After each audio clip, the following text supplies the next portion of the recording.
कि गर्म एस प्रभेद और आर प्रभेद दोनों को मिक्स किया, फिर चूहे के अंदर इंजेक्ट कर, तो चूहा बेचारा मर गया।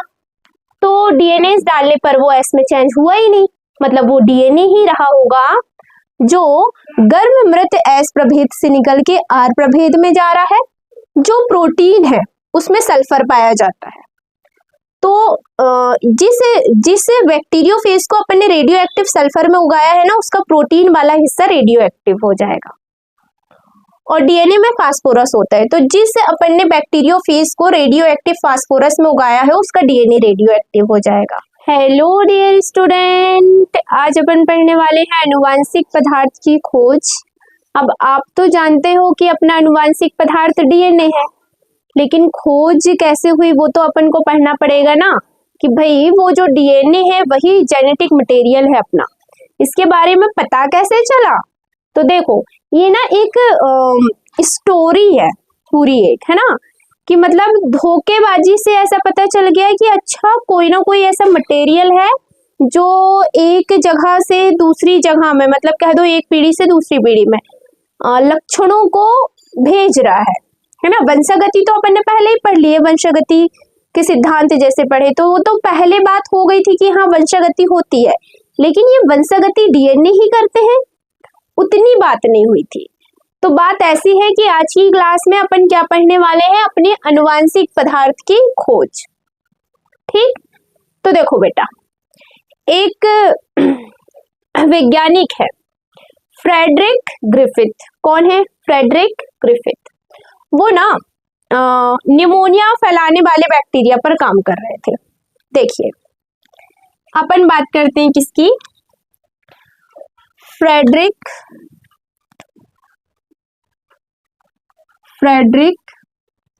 ग्रिफिथ जी की। ग्रिफिथ ये 1928 में, सन क्या है 1928, ये एक बैक्टीरिया पर काम कर रहे थे। किस पर काम कर रहे थे बेटा? एक बैक्टीरिया पर काम कर रहे थे ये, और उस बैक्टीरिया का नाम है स्ट्रेप्टोकोकस। बताओ, स्ट्रेप्टोकोकस निमोनी।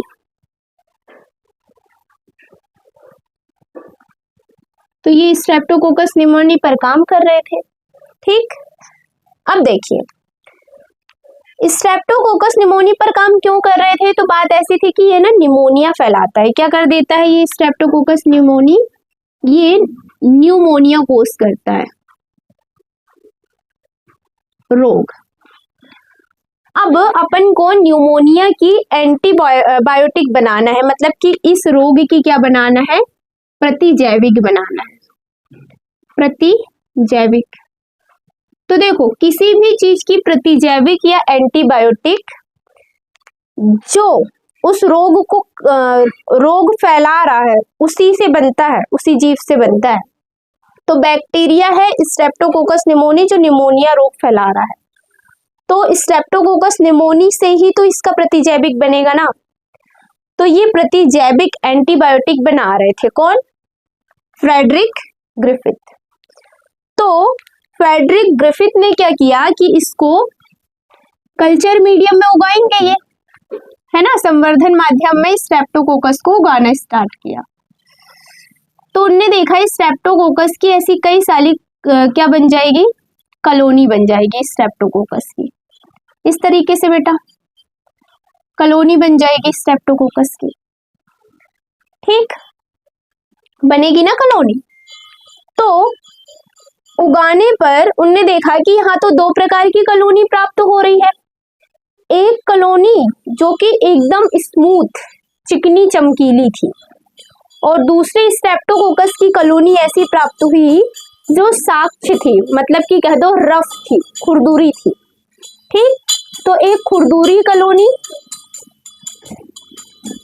आवाज आ रही है इधर से, एक खुरदुरी थी और दूसरी कैसी थी? स्मूथ थी, है ना। तो इनने देखा कि इनको दो कॉलोनी प्राप्त हुई। एक कॉलोनी कैसी थी? एकदम स्मूथ। चलो अलग अलग ही बना लेते हैं, यही बता दें क्या? एक ये दूसरी में रख देते हैं, एक दूसरी डिश में। यहाँ भी स्ट्रेप्टोकोकस निमोनिया उग गए, है ना। सुनो, इनके आसपास ना एक लेयर थी, ऐसे कवरिंग थी, काई की?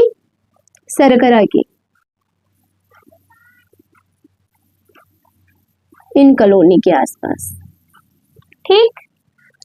तो क्या थी ये? ग्लाइको पॉलीपेप क्या थी ये? म्यूकोपॉलीपेप्टाइड, म्यूकोपॉलीपेप्टाइड की बनी कॉलोनी थी, ठीक। या कह दो बहु शर्करा थी ये श्लेष्म शर्करा कह दो, श्लेष्म शर्कराइड है ये म्यूकोपॉलीपेप्टाइड, है ना। अब इस आवरण के कारण ना ये कैसी थी? चिकनी थी। कैसी थी ये? चिकनी। तो ये हो गया क्या? स्मूथ। स्मूथ को अपने कह दिए एस, एस से स्मूथ, एस से एस क्या हो जाएगा? ये प्रभेद।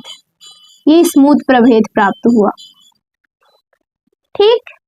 और दूसरे में ये म्यूकोपॉलीपेप्टाइड मतलब कि कह दो श्लेष्मा शर्कराइड जो है ना, इसका कोई आवरण इसमें नहीं है, ठीक।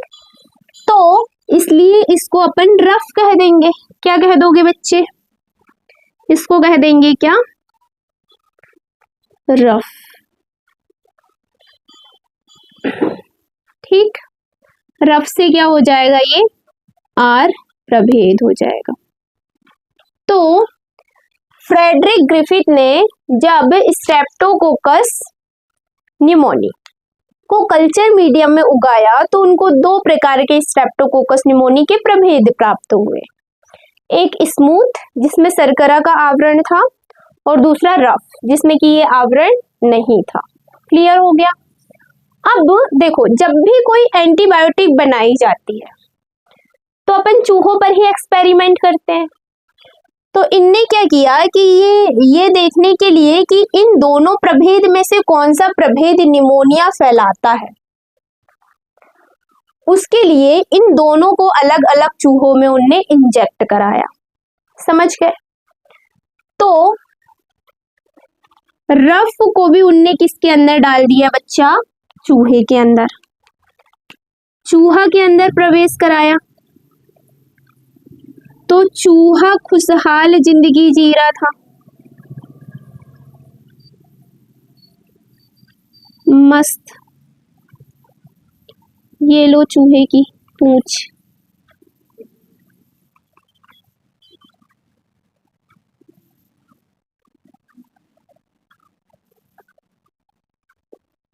एक मिनट, ये है अपना चूहा, है ना। चूहा तो भैया मस्त जिंदा है, जीवित है, मतलब कि ये निमोनिया से रोग से ग्रसित नहीं हुआ, मस्त खेल रहा है, कूद रहा है। जब रफ वाला आर प्रभेद का स्ट्रेप्टोकोकस निमोनिया उसके अंदर डाला गया तब। तो सोचते हैं कि भैया चलो एक काम करते हैं ना, क्यों ना अपन स्मूथ वाले को भी डाल के देखते हैं। तो एस प्रभेद को चूहे के अंदर प्रविष्ट कराया गया, है ना। तो चूहा ने जैसे ही इसको खाया, पता है ये मरा हुआ चूहा बनाना बड़ा कठिन है रे भाई।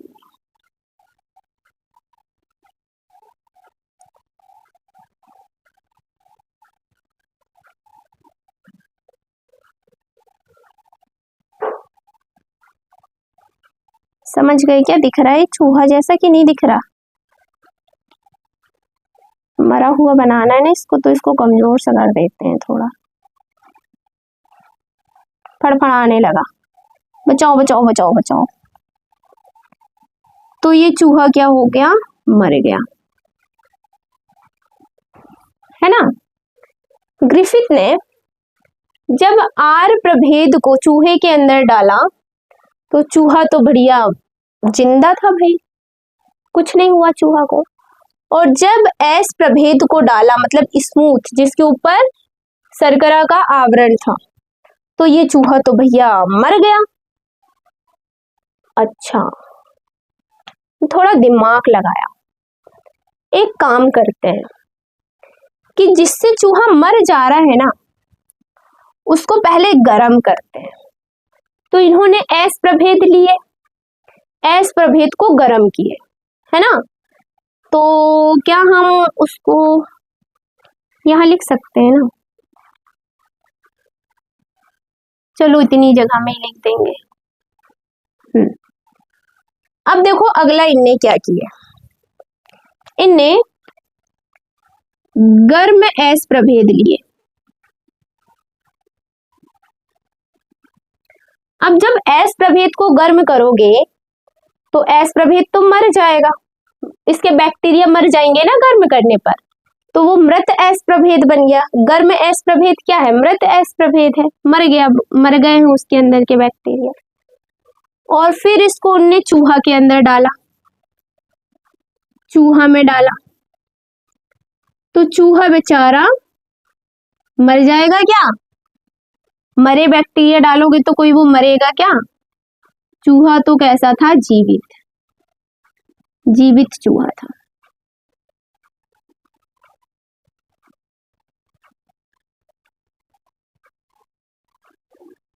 कूद रहा है बढ़िया अपना चूहा, जिंदा है अपना चूहा।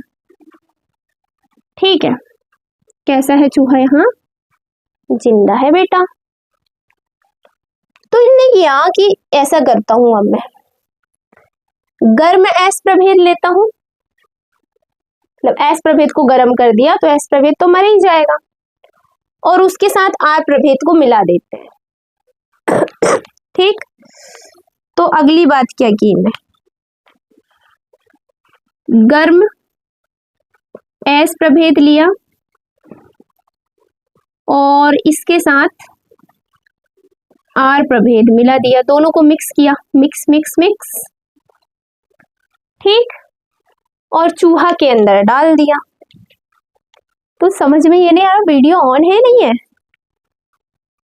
तो ऑन है, थैंक गॉड कि ऑन है, ऑन नहीं होता तो इतनी मेहनत बेकार चली जाती।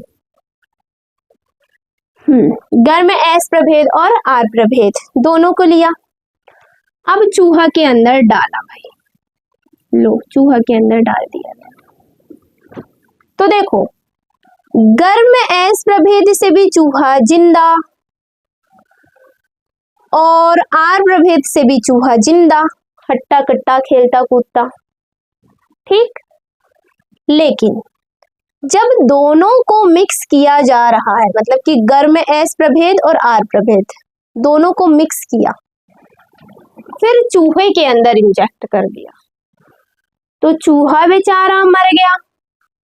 ये क्या हो गया भाई, क्या होगा यहाँ पर, चूहा बेचारा मर गया। क्या हुआ ये चूहे के साथ, वो तो मर गया।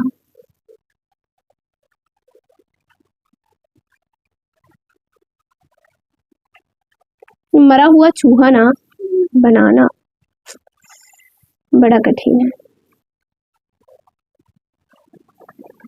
ऐसी मुच्छी होती है क्या चूहे की, समझ जाना। क्या होगा ये, मृत, मरा चूहा, चूहा मर गया।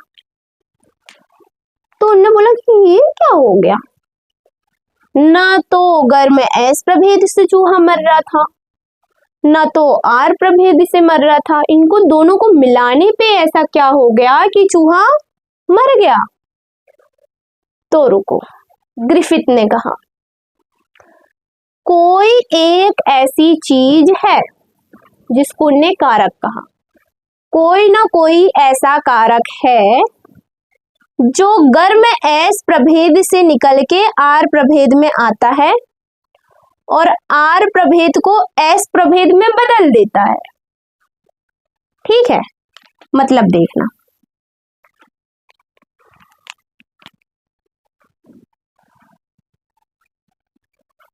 इन्होंने ये कहा कोई एक ऐसी चीज है, स्टार कर देते हैं उसको, ये स्टार एक ऐसी चीज है जो एस से निकल के आर में आ रही है और आर प्रभेद के आसपास शर्करा का आवरण बना दे रही है। अब देखो आर प्रभेद के आसपास शर्करा का आवरण बन जाएगा तो जो आर प्रभेद है वो एस प्रभेद में चेंज हो जाएगा। मतलब यहां से कोई चीज निकल के आई जिसने आर प्रभेद को काय में बदल दिया, चेंज कर दिया काय में, एस प्रभेद में, और इसी चीज के कारण आर प्रभेद काय में चेंज हो गया एस प्रभेद में, है ना। तो ये चीज जो है वो स्थानांतरित हो रही है, वही अनुवांशिक पदार्थ है। लेकिन अनुवांशिक पदार्थ है क्या है ये नहीं पता, आरएनए है, डीएनए है, प्रोटीन है या कुछ और है ये नहीं पता, लेकिन कुछ है जो एक से दूसरी जगह जा रहा है, मतलब कि अगर में एस प्रभेद से आर में जा रहा है और आर को चेंज कर दे रहा है एस में, कुछ तो ऐसा है, ये कहा इनने। अब ये क्या है, ये अनुवांशिक पदार्थ है, ओके है, लेकिन कौन सी चीज अनुवांशिक पदार्थ है, डीएनए है, आरएनए है, प्रोटीन है, क्या है नहीं जानते जी। तो अब सारे वैज्ञानिक क्या करेंगे, अच्छा ये कौन सा पदार्थ है, चलो उसको खोजना स्टार्ट करते हैं। तो इस स्टार को क्या नाम दे, ऐसा करना स्टार्ट कर देंगे। वो प्रोटीन दे, आरएनए दे, डीएनए दे, पता है तुमको कि डीएनए देना है, लेकिन ठीक है वो तो देंगे ना नाम। तो इस स्टार की खोज होना स्टार्ट हो गई, जहां से फिर अनुवांशिक पदार्थ की खोज हुई। अब देखो अभी तक अपन ने जो पढ़ा है बच्चा, इसको अपन बुक से रीड कर लेते हैं। ओके देखो एक बार रिवाइज करा देते हैं। जो फ्रेडरिक ग्रिफिथ थे 1928 में, वो बैक्टीरिया मतलब कि बहुत ज्यादा निमोनिया फैल रहा है समझो, तो उनने ना देखा कि निमोनिया ना स्ट्रेप्टोकोकस निमोनी नामक बैक्टीरिया फैलाता है। अब जो रोग फैलाता है उसी से प्रतिजैविक बनता है, तो इसकी प्रतिजैविक बनाने के लिए स्ट्रेप्टोकोकस निमोनी को उनको उगाना पड़ेगा बहुत ज्यादा। तो वो कल्चर मीडियम में डालेंगे, उन्हें कल्चर मीडियम में डाला, उसको उगाया, तो दो प्रकार के स्ट्रेप्टोकोकस निमोनी के प्रभेद प्राप्त हुए। एक मिला स्मूथ जो कि एकदम चिकना चिकना था, म्यूकोपॉलीपेप्टाइड की उसमें लेयरिंग थी इसलिए उसको एस प्रभेद कहा। एक जो एकदम रफ था उसमें ये लेयर नहीं थी शर्करा की, है ना, तो उसको आर प्रभेद की कहा इनने आर प्रभेद को भी चूहे में डाला, एस प्रभेद को भी चूहे में डाला। आर प्रभेद वाला चूहा तो जिंदा है, खेल रहा है, कूद रहा है, मजे कर रहा है, जबकि एस प्रभेद वाला तो बेचारा निपट गया, मर गया। अच्छा तो उनने सोचा कि एक काम करता हूँ, जो गर्म एस प्रभेद है ना उसको गर्म करता हूँ, फिर चूहे में डालता हूँ। तो उनने गर्म एस प्रभेद लिया जिससे कि एस प्रभेद मर जाएगा, तो चूहा के अंदर डाला तो चूहा तो जिंदा था, क्यों, क्योंकि इससे बैक्टीरिया खत्म हो गए ना, इसलिए चूहा कैसा था, जिंदा। फिर उन्हें ऐसा करते हैं कि गर्म एस प्रभेद से भी चूहा नहीं मर रहा, आर प्रभेद से भी चूहा नहीं मर रहा, दोनों को मिलाते हैं, फिर चूहा में डालते हैं। ये क्या हुआ, चूहा तो मर गया, क्यों मरा, कारण ये था कि गर्म एस प्रभेद से कोई ना कोई मटेरियल है जो निकल के आर प्रभेद में आया और आर को चेंज कर दिया काय में, एस प्रभेद में। समझ गए बेटा, बुक रीड कर लें अब, दिख रहा है कि बुक रीड करते हैं। जब भी हम हमारी क्लास लगाते हो तो ऐसा किया करो, साथ में एनसीईआरटी की बुक लेके बैठा करो। देखो पहले ये पढ़ लें क्या, 4-5 लाइन। मैस्चर द्वारा न्यूक्लिन, मतलब मैस्चर ने बोला था ना कि को न्यूक्लिन कहा था उनने, अम्लीय पदार्थ होता है डीएनए जिसको न्यूक्लिन नाम दिया था उनने, है ना। और मेंडल के वंशागति सिद्धांतों तथा एक लंबे समय के बाद सिद्ध व ज्ञात हो सका कि डीएनए अनुवांशिक पदार्थ है। देखो डीएनए की खोज तो हो गई थी, और वंशागति के सिद्धांत भी आ गए थे, एक पीढ़ी से दूसरी पीढ़ी में वंशागत लक्षणों का आदान प्रदान, है ना। लेकिन अनुवांशिक पदार्थ डीएनए है ये नहीं पता चला था, क्योंकि मैशर ने डीएनए को क्या नाम दिया था? न्यूक्लिन। अम्लीय पदार्थ है डीएनए, जिसका नाम उन्होंने न्यूक्लिन रख दिए थे। लेकिन अनुवांशिक पदार्थ है ये नहीं पता चला था, है ना। अनुवांशिक वंशागति के आणविक आधार की खोज कब हुई? 1926 में हुई। Gregor Mendel, Walter Sutton, Thomas Hunt, Morgan व अन्य दूसरे वैज्ञानिक की पूर्व खोजों के आधार पर स्पष्ट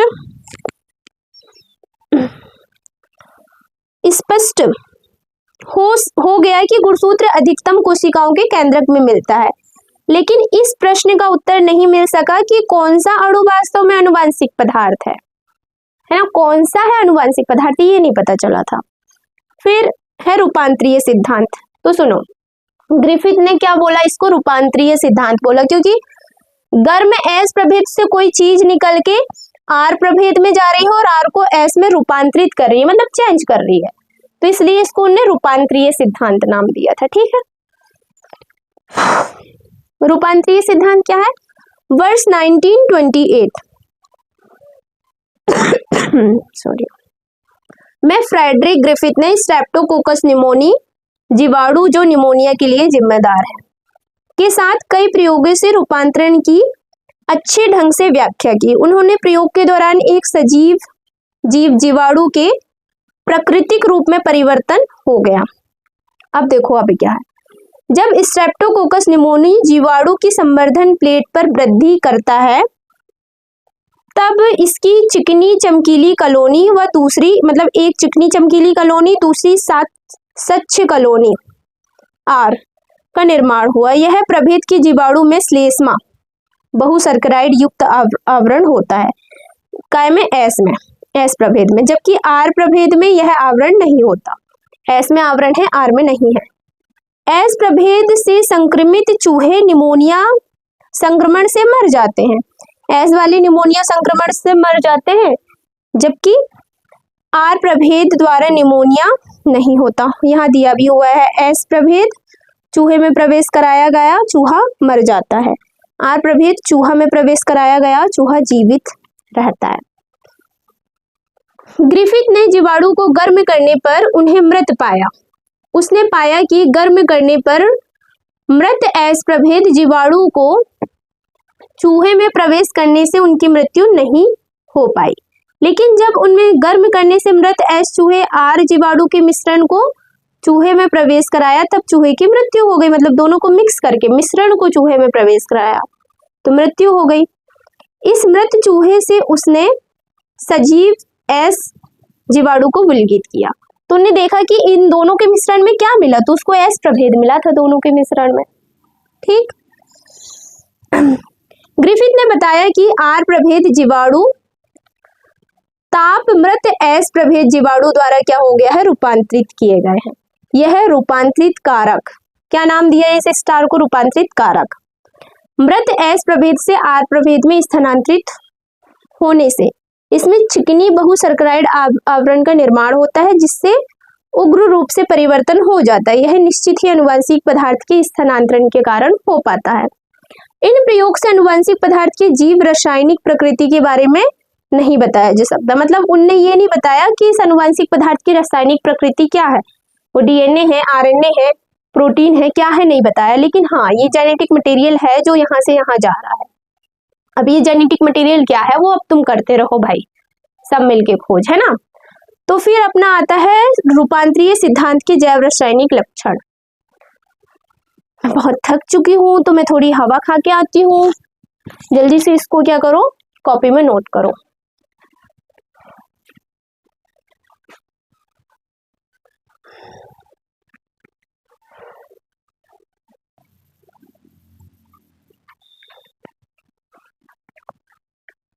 हो गया बेटा, नोट करके मिटा दे इसको, वीडियो रोक के लिख लेना, है ना, क्योंकि हम क्लिप काट देंगे बीच का, ताकि ज्यादा लंबी वीडियो ना हो।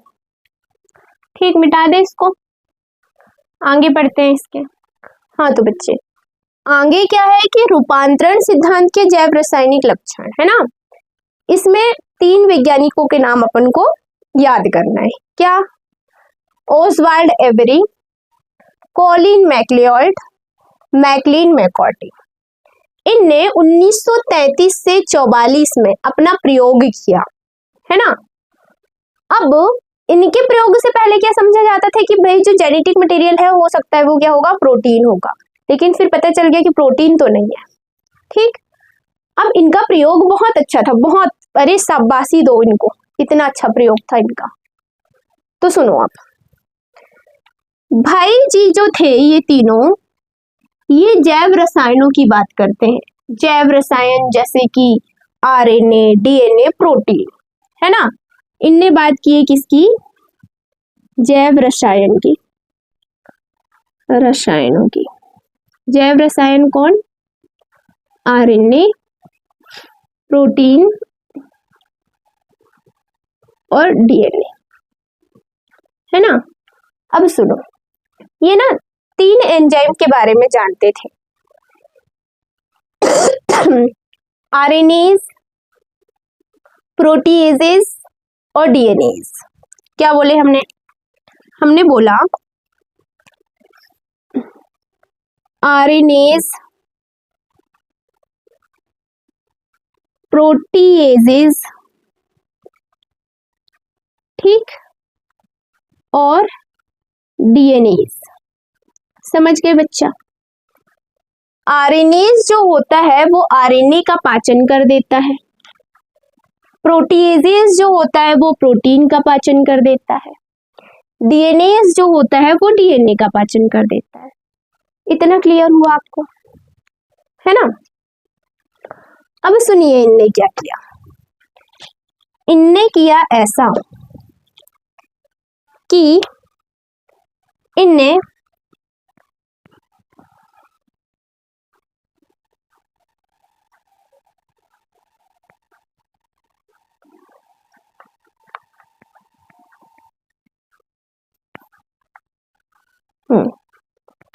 इनने सबसे पहले क्या किए बच्चे, गर्म मृत एस प्रभेद लिए, ठीक है जी, प्लस क्या लिया इनने, आर प्रभेद लिए। इन दोनों को इनने मिक्स किया। इन दोनों को क्या किया इनने, मिक्स किया। प्लस इसके साथ इनने आरएनएज डाल दिए। क्या डाल दिए? आरएनएज। इधर ना लिख के ना यही लिख देते हैं क्या, 1 मिनट रुकना थोड़ा सा।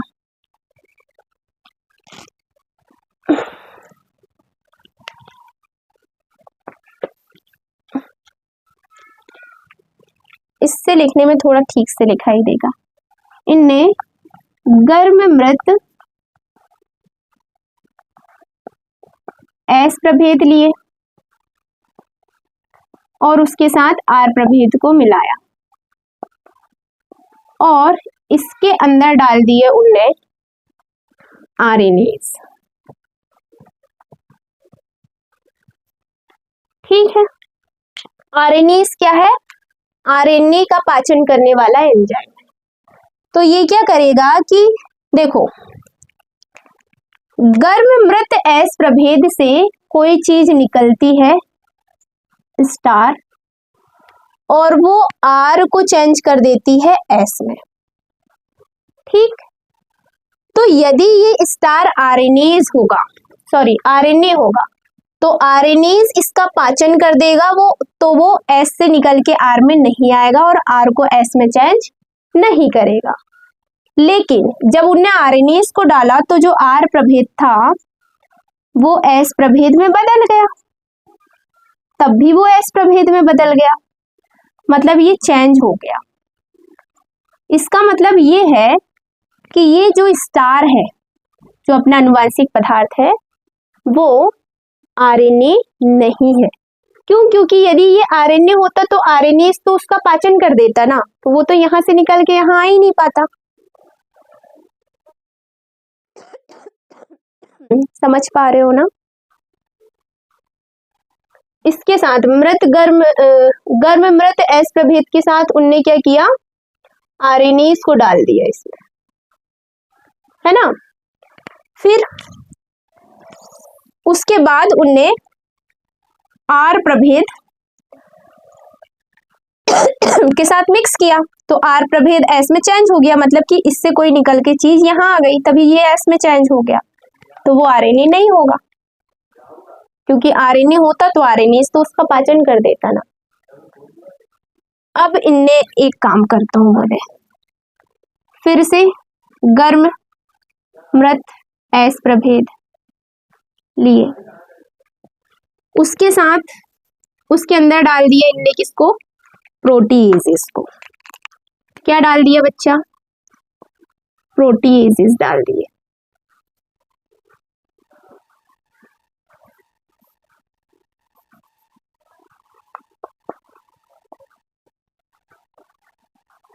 इसमें डाल दिया, फिर इसको आर प्रभेद में मिलाया,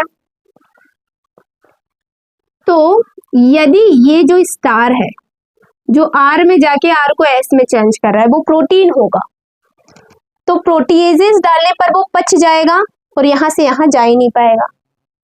लेकिन तब भी ऐसा ही हुआ कि आर प्रभेद एस प्रभेद में बदल गया, और चूहा पर डालेंगे तो चूहा तो मर ही जाएगा ना, तो मतलब वो प्रोटीएजेस नहीं है। फिर इनने क्या किए, गर्म मृत एस प्रभेद लिए, फिर से एस प्रभेद, उसमें उनने डीएनए को डाल दिए। क्या डाले बच्चों इस बार, डीएनए को डाले इसमें। फिर आर प्रभेद, ठीक। अब देखो गर्म एस प्रभेद से कोई चीज निकल के जा रही है, यदि वो डीएनए होगी तो आर प्रभेद एस प्रभेद में चेंज नहीं होगा। तो हुआ ये कि यहाँ पर आर प्रभेद एस प्रभेद में चेंज नहीं हुआ, मतलब ये जो स्टार था ना वो क्या था, डीएनए था। तो यहां से पता तो चल रहा है ना अपन को कि भाई जो ये जो पदार्थ है जो एस से निकल के आर में जा रहा है और आर के आसपास मतलब रफ के आसपास, रफ जो प्रभेद है ना उसके आसपास लेयर बना रहा है शर्करा की, और तो वो काय में चेंज कर रहा है, एस में। तो डीएनए डालने पर वो एस में चेंज हुआ ही नहीं, मतलब वो डीएनए ही रहा होगा जो गर्म मृत एस प्रभेद से निकल के आर प्रभेद में जा रहा है और आर को एस में चेंज कर रहा है, वो डीएनए ही रहा होगा, तभी तो डीएनए चेंज नहीं हुआ डीएनए डालने पर। लेकिन बच्चा बात ऐसी थी, ये प्रयोग तो एकदम सही है, आपको लग रहा है कहीं से कहीं तक ये गलत, बिल्कुल नहीं, लेकिन उसके बाद भी ना कुछ वैज्ञानिकों ने इसको माना नहीं था। क्लियर हो गया, कुछ के द्वारा इसको अमान्य कर दिया गया था। अब बात ऐसी है बेटा कि एनसीईआरटी तुम खुद रीड कर लोगे क्या, ये देखो ये है ना रूपांतरी सिद्धांत, ये दिया हुआ है नीचे पूरा, यहाँ दिया है कि डीएनएस और डीएनएस में क्या फर्क है, मतलब डीएनए के साथ एस अकेला लगा है और डीएनएस में क्या फर्क है।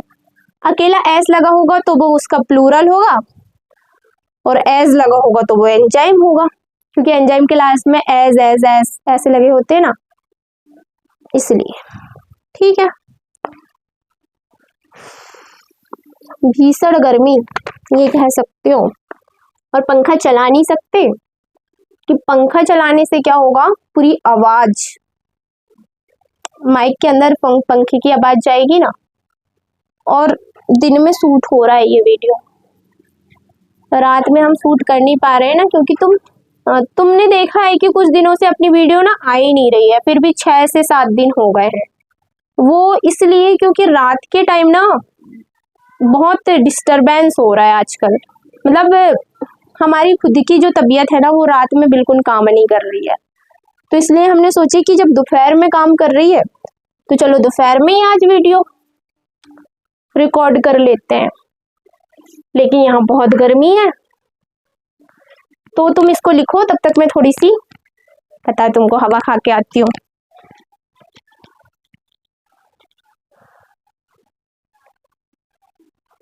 समझ नहीं आएगा तो कमेंट कर लीजिएगा। ओके बेटा। बुक रीड जरूर कर लेना, बुक रीड करना बहुत जरूरी है। एक एक लाइन, कोई लाइन समझ ना आएगी तो पूछ लेना, कमेंट करके पूछ लेना।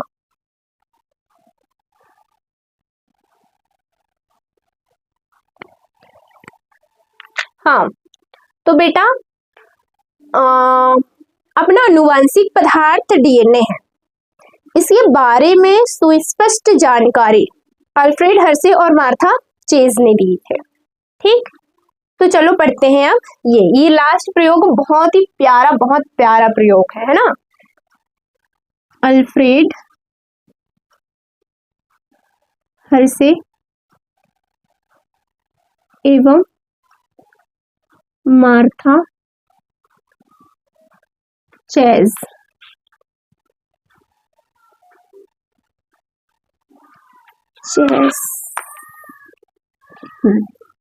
यही है 1952। ठीक, इन दोनों ने ये बताया था कि अपना जो आनुवंशिक पदार्थ है वो डीएनए है। देखिए कैसे, इनको ना बहुत नॉलेज था, नॉलेज ऐसा कि ये है एक विषाणु जिसको जीवाणु भोजी कहते हैं। क्या है ये? एक विषाणु जिसको जीवाणु भोजी कहते हैं, बैक्टीरियोफेज है ना। लिख लो बैक्टीरियोफेज क्या है। विषाणु जो जीवाणुओं का भक्षण करते हैं, जीवाणु भोजी कहलाते हैं। मतलब ऐसे वायरस जो बैक्टीरिया का क्या कर देते हैं, भक्षण कर देते हैं, उनको बैक्टीरियोफेज कहते हैं, है ना। वो है ये। इनके पास दो चीज है, बाहर एक आवरण है जो प्रोटीन का बना है, इसको कह देते हैं कैप्सिड। कैसे बना है ये? प्रोटीन से। और अंदर जेनेटिक मटेरियल है इसमें डीएनए। क्या है ये? डीएनए है। ठीक, ये क्या करते हैं,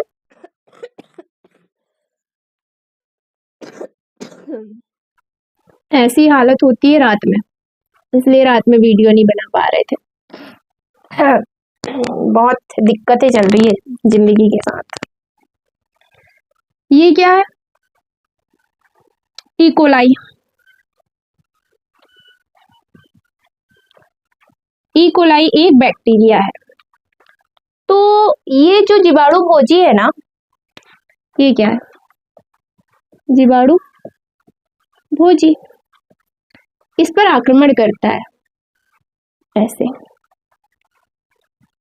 तो इसका जेनेटिक मटेरियल जो डीएनए है वो इस ई कोलाई के अंदर चला जाता है और इसकी कई सारी कॉपी बनेंगी ऐसे, और फिर इनके ऊपर इस तरीके से कैप्सिड भी लग जाएगा ऐसे, और बहुत सारे जीवाणु भोजी पैदा हो जाएंगे। अंत में ई कोलाई को तोड़ के इससे बाहर निकल जाएंगे।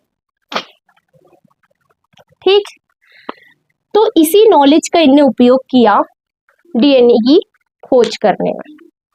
आया समझ में इतना?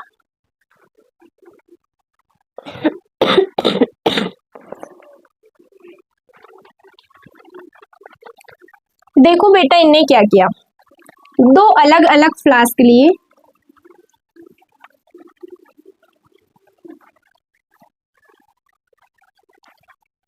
पहला और ये दूसरा। ठीक, एक में रेडियो एक्टिव सल्फर डाल दिए, रेडियो एक्टिव सल्फर, और दूसरे में रेडियो एक्टिव फास्फोरस।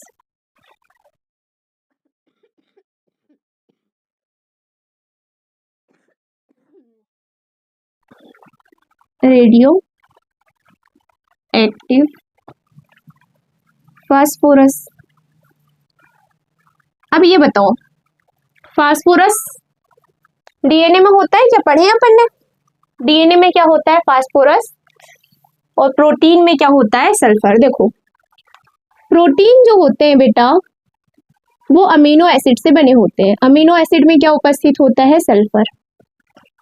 डीएनए जो होता है बच्चा, उसमें उपस्थित होता है क्या? Phosphoric acid. तो यहाँ होगा क्या? फास्फोरस। अब ये दोनों फ्लास्क के अंदर कल्चर मीडियम है। क्या है? संवर्धन माध्यम, कल्चर मीडियम। इस कल्चर मीडियम में रेडियो एक्टिव सल्फर डली हुई है और इसमें रेडियो एक्टिव फास्फोरस डली है। अब देखो, डीएनए में फास्फोरस होता है तो इसकी फास्फोरस ये डीएनए ही उपयोग करेगा, तो डीएनए क्या हो जाएगा? Radio active. और प्रोटीन में सल्फर होता है तो इसकी सल्फर का उपयोग प्रोटीन ही करेगा, तो प्रोटीन क्या हो जाएगा? यहाँ radio active.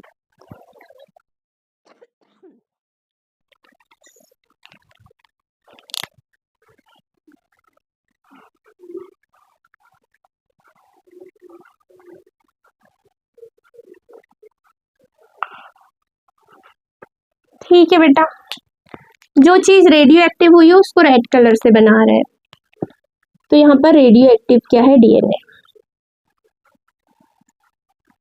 DNA radio active. यहाँ पर रेडियो एक्टिव क्या हुआ है? प्रोटीन।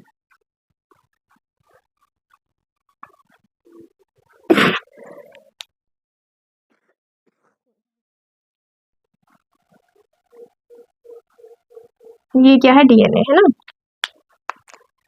Radio active protein.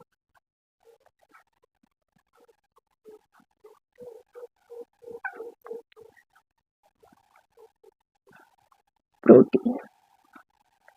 ठीक है बेटा, इतना क्लियर हुआ। यहाँ डीएनए रेडियो एक्टिव नहीं है और यहाँ पर प्रोटीन रेडियो एक्टिव नहीं है। यहाँ पर डीएनए है रेडियो एक्टिव और यहाँ पर प्रोटीन है रेडियो एक्टिव, क्योंकि रेडियो एक्टिव सल्फर, सल्फर से प्रोटीन में ही जाएगा सल्फर, इसलिए प्रोटीन रेडियो एक्टिव हो गई। और डीएनए में ही जाएगा फास्फोरस, इसलिए डीएनए रेडियो एक्टिव हो गया।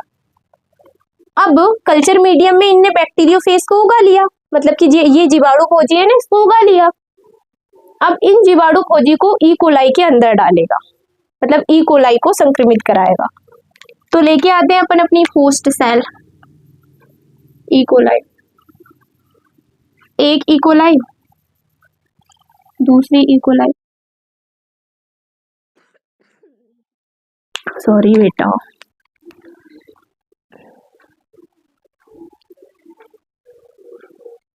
ई कोलाई के ऊपर क्या है? ये बैक्टीरियोफेज डीएनए।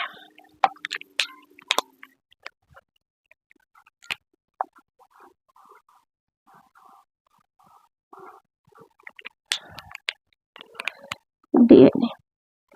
अब इसके अंदर क्या जाएगा? डीएनए ही गया था ना, तो यहाँ का डीएनए हटाओ, ये गया इसके अंदर डीएनए। ये वाला डीएनए भी चल गया किसके अंदर? ई कोलाई के अंदर, है ना बेटा? क्या है ये? E coli.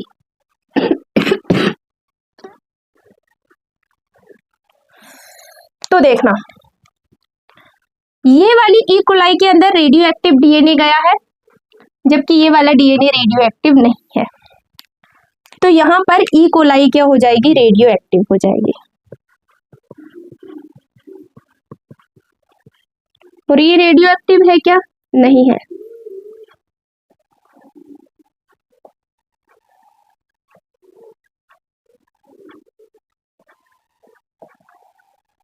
ये रेडियो एक्टिव नहीं है। अब सुनो, अब देखो, ऐसे तो तुम डायग्राम देख रहे हो तो तुमको पता चल रहा है कि ये रेडियो एक्टिव है, ये कोलाई रेडियो एक्टिव नहीं है। वहां डायग्राम देख के तो पता नहीं चलेगा ना, तो अपन क्या करते हैं? इसका सेंट्रीफ्यूगेशन करा देते हैं। जैसे मिक्सर ग्राइंडर नहीं होता है ना, जिसमें अपन कोई मटेरियल डालते हैं, या मही भाने वाली मशीन, जिसमें कोई मटेरियल डालते हो और घुमा देते हो गोल गोल घिर, जो मक्खन होता है वो ऊपर आ जाता है, हल्का भाग ऊपर भारी भाग नीचे, तो वैसे यहाँ होगा। तो यहाँ जो कैप्सिड है वो ऊपर रह जाएगा ऐसे, यहाँ भी जो कैप्सिड है वो ऊपर रह जाएगा,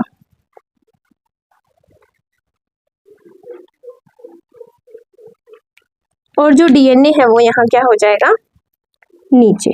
मतलब कह लो डीएनए क्या कह लो, ई कोलाई ही ना, ई कोलाई आ जाएगी कहाँ पर, नीचे। मतलब अपन इसको इसलिए घुमा रहे हैं कि देखो इस ई कोलाई में ना ये कैप्सिड चिपका हुआ है, ताकि ये कैप्सिड ई कोलाई से बाहर हो जाए, मतलब कि जो चीज बाहर चिपकी होगी वो छोड़ दे उसको, तो ये छोड़ के ऊपर ऊपर चले गए, और ये क्या हो गई अपनी ई कोलाई नीचे की तरफ। तो अपन को पता है कि भारी चीज ई कोलाई नीचे आएगी, तो अपन ने देखे कि सल्फर वाली जो ई कोलाई थी ना, वो उसमें रेडियो एक्टिविटी नहीं थी, क्या हो जाएगा यहाँ, low radioactivity, no radioactivity. जबकि इस ई कोलाई में रेडियो एक्टिविटी थी। अब देखो इसके अंदर डीएनए, ये क्या था, फास्फोरस वाला, मतलब इसके अंदर डीएनए गया है, और डीएनए गया है फास्फोरस वाला, है ना। अब ये रेडियो एक्टिव है और इसको रेडियो एक्टिव फास्फोरस में डाला था, फास्फोरस किसके अंदर गया, डीएनए के अंदर, मतलब कि इसके अंदर क्या गया है, डीएनए। तो यहां से पता ये चल जाता है कि अपना जो जेनेटिक मटेरियल है वो डीएनए है, प्रोटीन नहीं है। यदि प्रोटीन जेनेटिक मटेरियल होता तो सल्फर ने प्रोटीन को रेडियो एक्टिव किया था, तब ये प्रोटीन ई कोलाई के अंदर यदि जाता तो यहाँ पर रेडियो एक्टिविटी नहीं आ जाती क्या बेटा मैं तुमको ठीक से समझा पा रही हूँ? क्योंकि मुझे लगता है कि मेरी थोड़ी तबीयत ठीक सी नहीं हो रही है। एक बार फिर से देखते हैं, है ना।